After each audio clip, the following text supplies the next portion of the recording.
Welcome to the House Video Store podcast. I'm your host, William, and join me today will be Sean. Hello. And on this episode, we'll be discussing Bubba Ho-Tep, the 2002 film that stars Bruce Campbell and Ozzie Davis and was directed by Don Coscarelli, who also did the Phantasm series. Most of the films in the Phantasm series, didn't do the newest Phantasm 5 Ravager.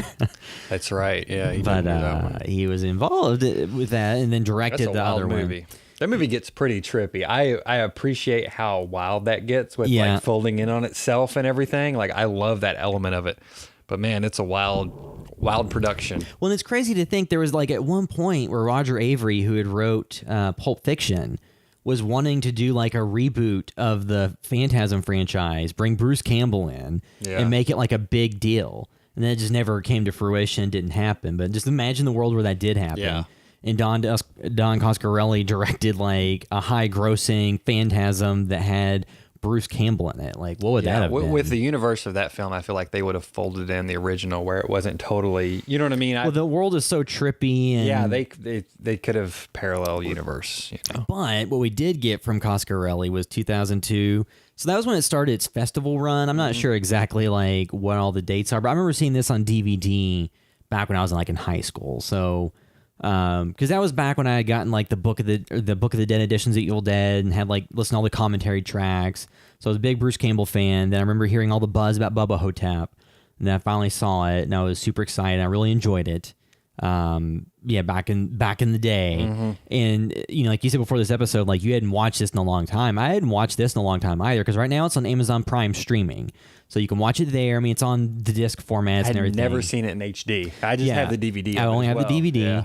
And I remember watching on my old flat screen, so not like a flat LCD panel TV, but like the tube TV with the just literal flat tube front where it's not the curved screen. I remember watching it on that, on DVD a lot, because that was like one of the movies I used to watch all the time and would fall asleep to, because I would just throw, in the pre-Netflix days, if you wanted to fall asleep, instead of having it be TV where sometimes it would go to infomercials or whatever, I would just put a DVD in and set the timer on the TV for like 2 hours and then fall asleep. Or if you forgot to set the timer, then you would just hear the DVD music loop like, over and over. Yeah.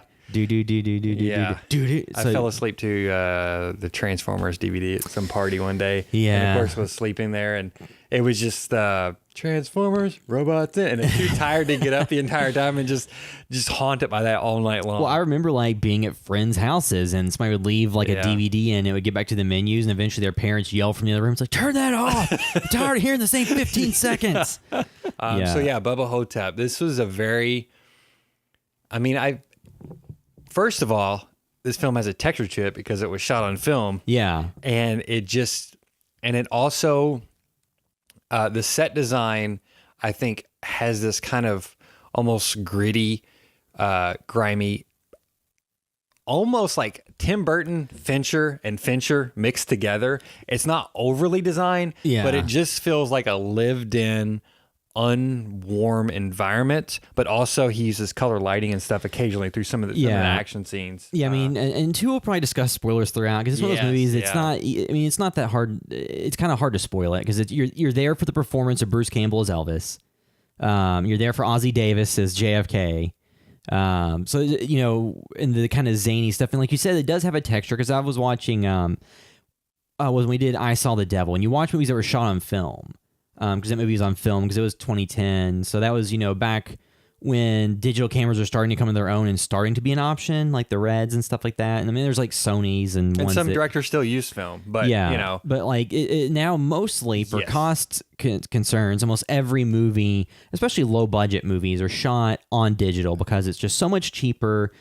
And if I think definitely low budget. I saw somebody arguing the fact that if you're on a high end, they were like, digital is not that much cheaper than film. Well, I don't know how it works out, but they were like a producer talking about. Well, if you're using like the Aria, like the Alexa 65 whatever camera that you can't even own, that you're renting, I can see that. I guess it doesn't cost that much. And with the storage space that those raw files from those big format cameras, the amount of space they take up, it's probably not all that cheaper than film. Like if you're working on $100 million movie or a $200 million movie, $50,000 in your direction is not going to kill you, or even $100,000, even $1 million is not going to kill you, as opposed to a $2 million indie, it does. Yeah. And a lot of times now, like movies, because like, was it Annabelle Creation, the one that David F. Sandberg directed? They shot that out digital, but threw a 16 millimeter grain over it, and they gave it a little bit more texture. But there is a difference, though. It's like a pristine image with the grain versus that Super 16 sensor that's smaller and gives a different look. But so Bubba Ho-Tep does have a texture to it. It has a great feel to it. And I think it probably, I don't know, it just feels more like lived in world versus, I think if this would have been shot digital and it would have looked cleaner, it would have had a different vibe. Well, I guess too. So the basic synopsis is that Bruce Campbell plays an aging Elvis or Elvis impersonator. It's kind of up in the air as to what's true. Who's in a nursing home where a mummy gets there's a mummy being transported, and then the truck or whatever crashes because of a tornado. Because of weather. So then it washes up next to the nursing home, and it's sucking the souls out of the residents to keep itself alive. And that's the basic premise. And then Elvis and his friend, who claims he's JFK, have to work together to take down the mummy. And two, so this who is a black man who says that Ozzie Davis says that they dyed his color, that his skin color. That's how clever they are. Yeah, they said that shot him in the head. That's why he has a bag of sand in his head where the hole was, and they dyed his skin and left him in the nursing home. And at one point, he's concerned that the mummy might actually be Lyndon Johnson, and he's like, "Well, he's dead." And he's like, "That wouldn't stop him." So there's all these kind of goofy elements, but there's a very touching, side to it. And having an actor like Ozzie Davis, who is very respected and a very good actor, does bring some gravitas to that, or gravitas, where it does feel like that's a person. Like this it's not a caricature. It's like, because something too that brings a different side to this is if you have ever visited nursing homes, because in that era, one of my grandmother was in a nursing home, and then some of her relatives or some of my mom's great aunts or uncles or whatever will be in nursing homes, not in the city in Louisville, Kentucky, but out in the counties, out in the middle of kind of western, northern, whatever, Kentucky, some of these smaller country towns. And the vibe that you would get when you go to those nursing homes in those small little country towns was very well represented by this movie. Because I'm not sure if they shot an actual nursing home or facility or whatever. What's the name of the nursing home? It is, I can't remember the specific name, but they thanked the nursing home in the credits, and I think it was the same name. Yeah, so that would make total sense, because like a lower budgeted project. But yeah, maybe it was just exteriors, but it felt like regardless of what the reality of how they shot it was, it felt like that experience, because you would typically have one bed, you have two beds in a room, you have a curtain in it, and these little rinky-dink rooms. Because this is in the early 2000s, late 90s when I got into some of these things. So not only does it have the texture to the look of it because it's shot on film and all that stuff back then, but it also just looks more like a real location. Because you watch a lot of stuff and it just feels like, oh, this was total soundstage. This was all, soundstage, brightly lit. It's all flat. There's no texture to it. And this one, it did evoke a place. Now, the kind of flashback stuff of Elvis performing is kind of kind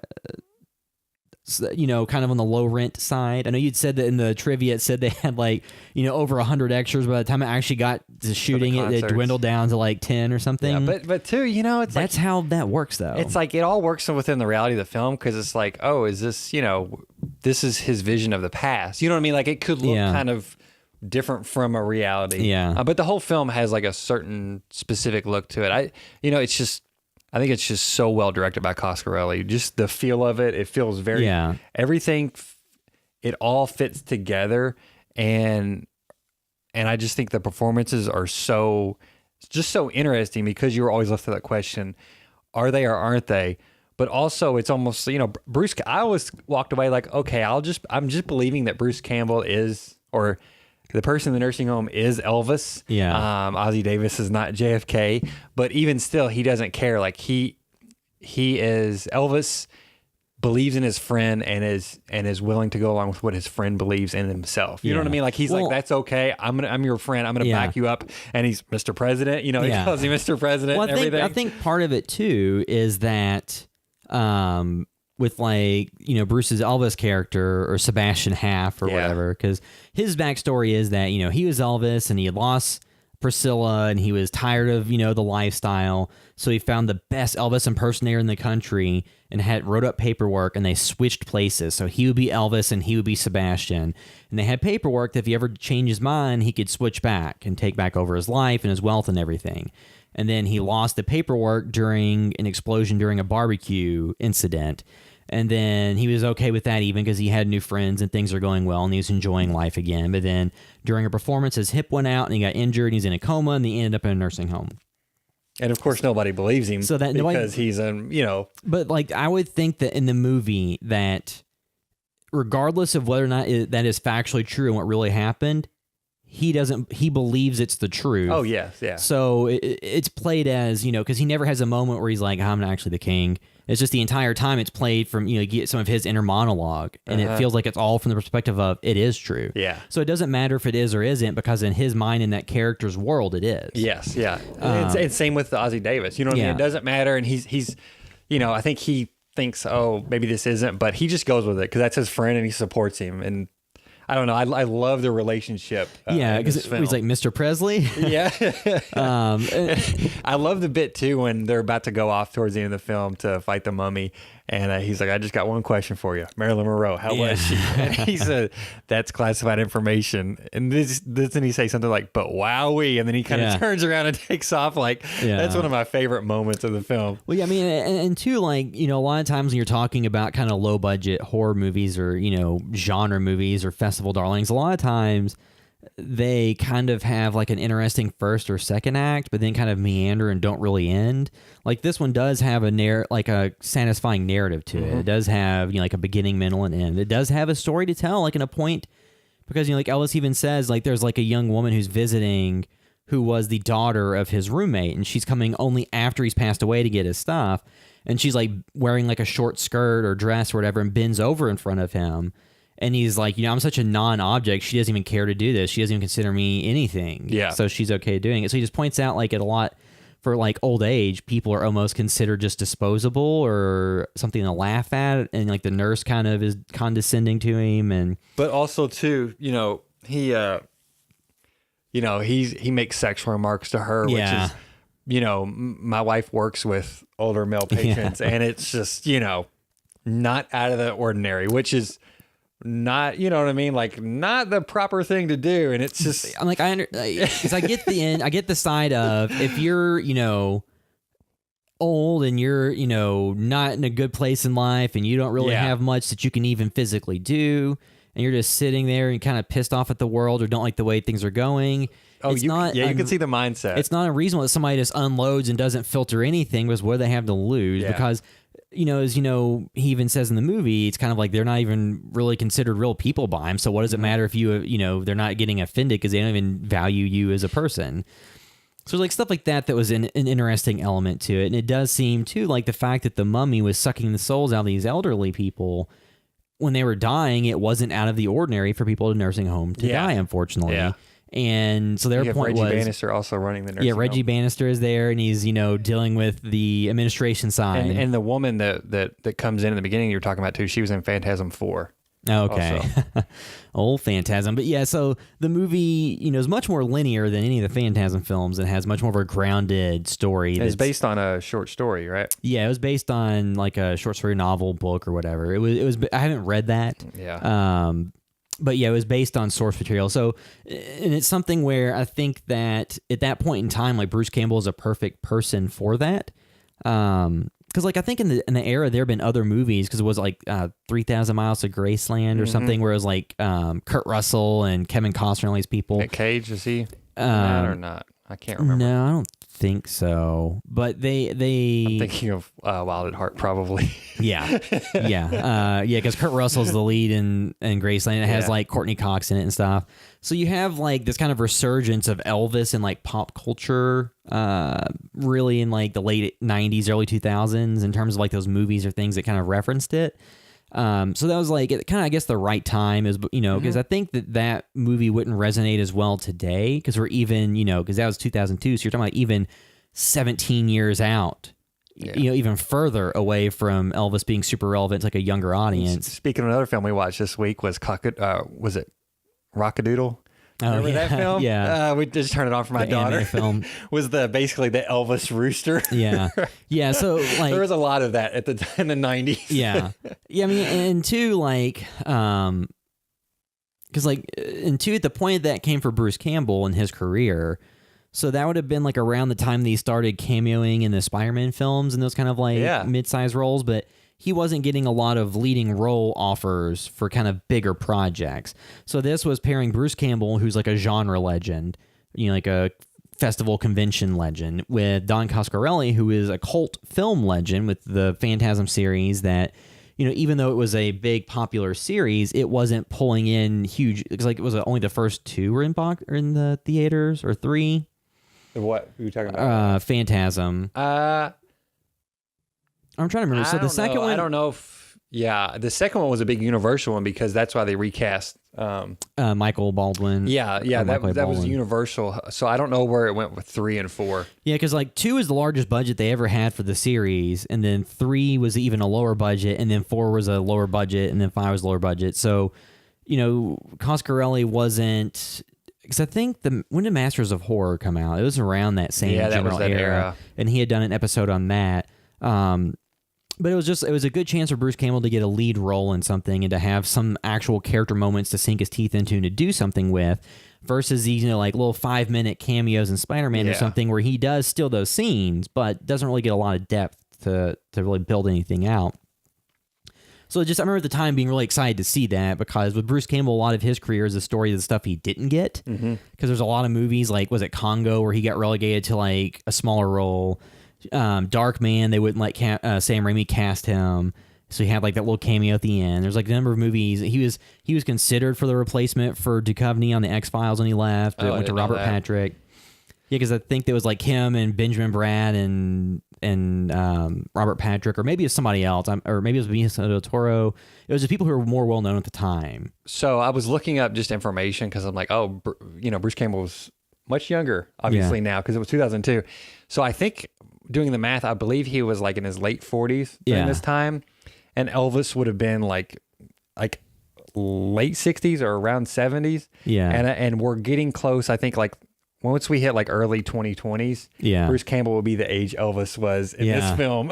And what's funny is like the age make all stuff, it doesn't look really distracting or bad. There's a couple, you can see a couple little lines and a couple of chins on a few moments, but it looks pretty good. Yeah. I mean, we were watching it like HD. Yeah, because, I'm on the 55-inch TV right in front of it. Yeah, because I just had like whatever DVD edition from back in the day. Now, I listened to the commentary on that back, like the Bruce Campbell, like the commentary that they did, and then the commentary where he does it as Elvis. Oh, that's funny. I don't even think I've ever listened to that. Yeah, it's been years. It's been a decade at least since I listened to that. But, it's just one of those movies where, just the definition of, because like now it's funny because things have really shifted, because back in that era, the early 2000s, like a festival darling was from a director of like a cult series and a cult icon working together. But now a lot of the festival darlings are even lower budgeted movies without, or maybe it's like an after their prime star, and then directors aren't as well known. And I think it is because it's cheaper to get stuff off the ground now. And versus this film, like you had to have some sort of movement to get a certain production budget level. Nowadays, you can make it with a smaller camera and a smaller crew and everything. Yeah, because you could make this movie with this level of effect, and that you could probably shoot that for $100,000, not too difficult today, assuming you have like talented crew that'll do stuff on the cheap, and you can find a star that doesn't need a ton of money. But I think it's just indicative of where that has gone, because we were at Horror Hound in Cincinnati, like their film fest, because I was there, like I said, when Julie was there for One Must Fall, and like that was a movie that, like I said, I don't know what the budget was for it, but like stuff that you could shoot now for under $200,000, under $1 million. 20 years ago you couldn't. Yeah. Or to get that quality. You would really see the seams of it way more. And it's just funny to see the evolution of like a movie like Bubba Ho-Tep used to be what was the festival darling, but now those movies are going to streaming platforms or getting distribution deals, not really having to go to the festivals as much.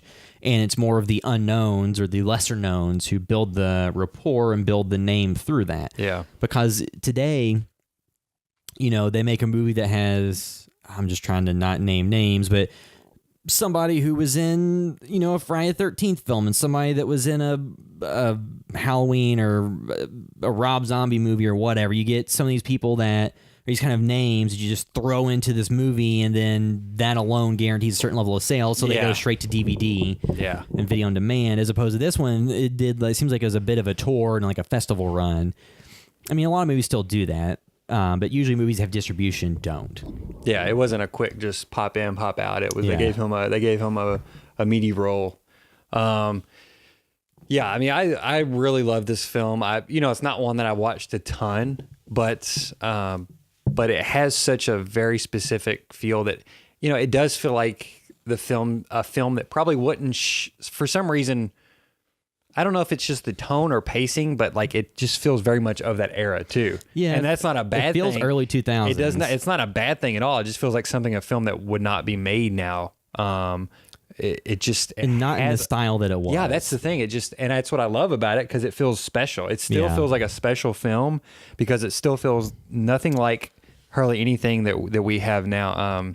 Because you have it's so like zany yet also grounded and sad also, but really funny, because you have like it's just so much stuff going on with so many lines of dialogue, because you have like the cockroach and like the little practical beetle, and then you have, you know, like the practical mummy, and then you have like a little bit of CGI, especially like the letters and stuff, but that's subtle enough and done in an over-the-top way enough that it doesn't really distract too much. And then there's just little gags throughout. Like, absolutely love that the zombie did graffiti in the bathroom. Yes. Or not the zombie, the mummy. Yeah, the mummy. Did graffiti in the bathroom. Yeah, and he talks about Cleopatra. Like. Yeah. So there's all these little touches throughout. And, you know, like the direction of it, like it's... Like, I don't think there's like a huge like stylistic like, oh, this... Because some people, you watch their movie and you're like, oh, this is definitely a Tarantino movie. I don't know that like Coscarelli really has that to his style, but I think his storytelling is more of where you get like his stylistic elements from it. But it has such a consistent and specific feel, you know, like feel to it as well. And it's just, I mean, I think it's a special movie for sure. Because I'm trying to see. So other stuff that Coscarelli, have you seen John Dies at the End? Yes. So that movie, like stylistically, if you put this one and that one in a double bill, you wouldn't know it was the same director. Let's see, because he had done Masters of Horror. It looks like in 2005, I think. And of course, like Beastmaster was a movie that Coscarelli had done, but I think that's one too where he mostly disowns it because it seems like a lot of it got taken away from him. Yeah, and the final cut wasn't what he wished it was, and went in some different directions. But, you know, like the Phantasm series is what he would be mostly known for in terms of the things that he controlled. But yeah, like Bubba and what he did before Phantasm, I can't remember the name of that film. Oh, was it Kinney and Company? Yeah, Corey loves that film. Yeah, so former site member. Yeah, and then, but like, you know, Phantasm was such its own thing and became like this convoluted series. Bubba Ho-Tep. That was something that operated on so many different weird levels too, much like this. Totally different things, but it's like there's so many different things going on, and you just kind of go with it, and it's just... When that series really makes that work. In that series, like every movie starts off with the prior movie's cliffhanger, and then retcons it, and, you know, kind of like Evil Dead did between Evil Dead 2 and Army of Darkness. But, you know, with Bubba Ho-Tep, it's a very standalone movie. It's a very straightforward movie. It's something that's very enjoyable just to sit there and watch, and it's, you know, probably the best Bruce Campbell performance. Like he get a lot more to do on Ash vs. Evil Dead since it's a series, but in terms of like his movie roles, I think that was probably the one that gave him the most to do. Even if the conceit of it is he's an aging Elvis, maybe Elvis impersonator in a nursing home that has to fight a mummy. Like, it's a little bit of an out there premise, but it gave him like his best, I think, setup to actually do something with the character. You like on Burn Notice, he got to do fun stuff. And Man with the Screaming Brain, did you ever watch that? Yeah, I liked that movie. It was like on Sci-Fi. It was a zany thing. And then like My Name Is Bruce, I wasn't as big of a fan of, because I think what happened with My Name Is Bruce, everybody expected Evil Dead 4. Yeah. because it's essentially him living out like an Evil Dead in the real world, but they went with kind of the zany, Three Amigos. Like that Three kind of Amigos. style. Yeah, I mean, like he's this is not real. Oh, it is yeah, real. he's an actor pretending. Oh, he has to do it for real. Yeah. So and then just like probably like the budget and all that stuff kind of kept that from what it could have achieved, and you finally got the show, and you're like, oh, okay. Yeah. But yeah, so like Bubba Ho-Tep was one of my favorite Bruce Campbell performances, and just a movie that I really enjoyed. When I came away from it, like it was more of like I think just a joke teaser where the end of it's like Elvis will be back and Bubba Nosferatu, Curse of the She Vampires or something. I was like, oh man, that's awesome. And I was so looking forward to that. And it's like a flashback to Elvis in his younger years versus like She Vampires. And it's like, man, that's got the possibility to be awesome. And they talked about having Paul Giamatti. Yeah, in that's it. right. Yeah. But then like eventually Bruce Campbell pulled down the project because of creative differences. And he's like, for him and Coscarelli to remain friends, they didn't need to let this project continue on in that way. So he bowed out, which probably means he wasn't happy with the script or the direction they're going with the character or what they were planning to do. Yeah, he talked about it at Fright Night. I think before our site started, he was at Like one of the 2012 or Fright Night film festivals. And at the time, I hadn't heard any definitive news on why he didn't do it. And he said it there. And I'm like, okay, that's fine. I'm done with that. He said, hey, I moved on because of the script. And I'm like, okay, well, that's a reason. It's not like funding or is it going to happen? He just said, nope, it's done because I did, I wasn't happy with the script or whatever.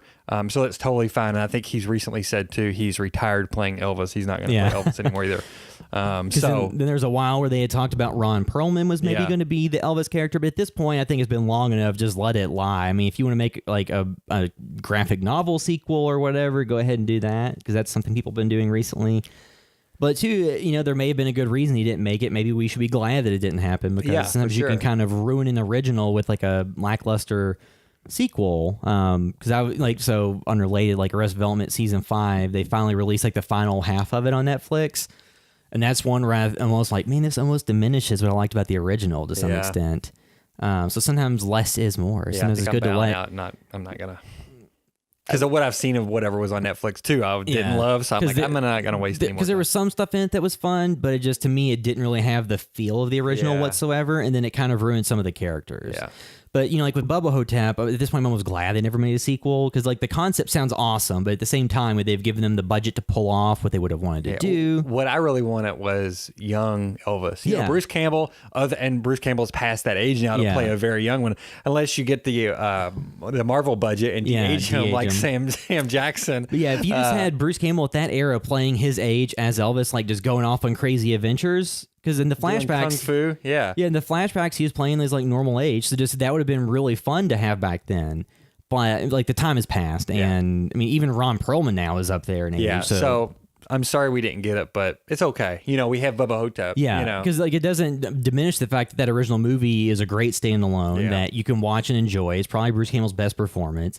And Ozzie Davis is awesome in it, and the structure is so weird because it takes so long to get started. First time I watched it, I'm like, I'm really loving just enjoying watching this film. Yeah, but really, it's like it takes a while to get to the 40 minutes before it's really like gets going because it's so much backstory. Yeah, but the backstory stuff's so great. But man, they really let you know how this all happened, and it was almost like that's almost half the movie, like the explanation. Yeah, but it's so much fun. Like I don't mind it. Like it works for this. The Bruce Campbell like the Elvis flashback stuff was really enjoyable. Yeah. So and it's not really a Gorehounds movie because the gore isn't that much in there at all. No. I mean, most stuff's just implied off screen. And then there's like I'm forgetting the character's name that has the little pop guns or the cap guns that comes out and. Like to him dying of to them like to Elvis like his friend dying of a heart attack and not getting his soul sucked by the mummy was a win. Yes. Because he got to go out in his own terms and not possibly have his soul contained, which they do free the souls when they kill the mummy. Yeah.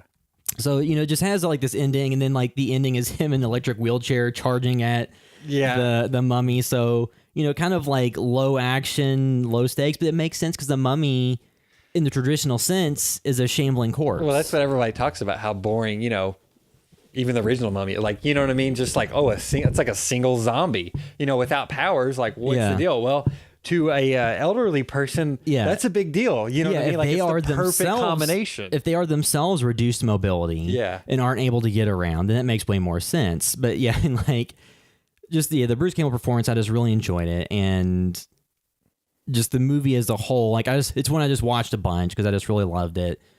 And I just don't know that we'll get stuff like that as often anymore because with the streaming services, there's a lot more things getting made and people having less restrictions put on them.